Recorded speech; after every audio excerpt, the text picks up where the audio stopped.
हमरो भतार मिलल मिलल मिलल सोखाए सखी।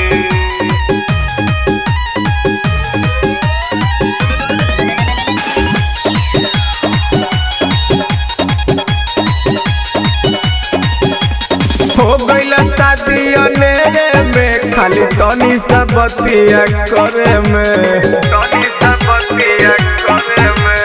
हो गइल शादी अनेरे में खाली तनी सा बतिया करे में। मिलल में हर मौगा एकदम बोकाए सखी। हे हो मिलल में हर मौगा एकदम बोकाए सखी।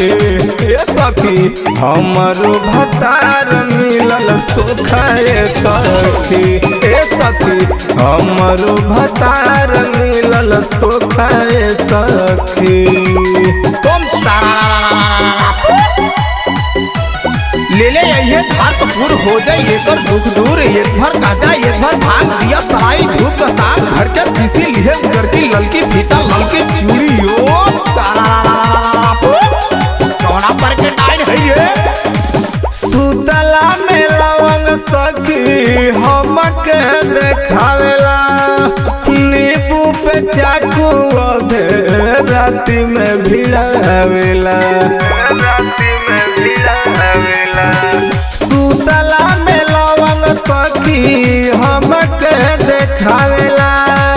नींबू पे चाकू अधे राती में भिड़ावेला। मांगला चढ़ावे खातिर लंगोटा सखी। मांगला चढ़ावे खातिर लंगोटा सखी। सखी हमरो भतार मिलल सोखाए सखी। अरे हमरो भतार मिलल सोखाए सखी। तुम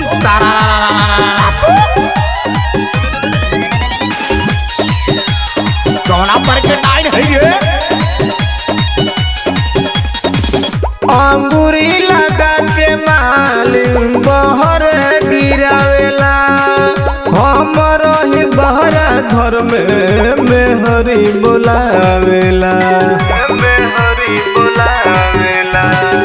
अंगूरी लगा के मालिन बहर गिरावेला। हमरा ही बहरा घर में मेहरी बुलावेला। लागता कि एक दिन करी धोखाए सखी। मिथिल सभियंता खोज समोकाए सखी। हे सखी हमरो भतार मिलल सोखाए सखी। सुन ना हमरो भतार मिलल सोखाए सखी। हो गइल शादी अनेरे में खाली तनी सा बतिया करे में। मिलल में हर मौगा एकदम बोकाए सखी। हे हो मिलल में हर मौगा एकदम बोकाए सखी। हे सखी हमरो भतार मिलल सोखाए सखी। हे सखी हमरो भतार मिलल सोखाए सखी।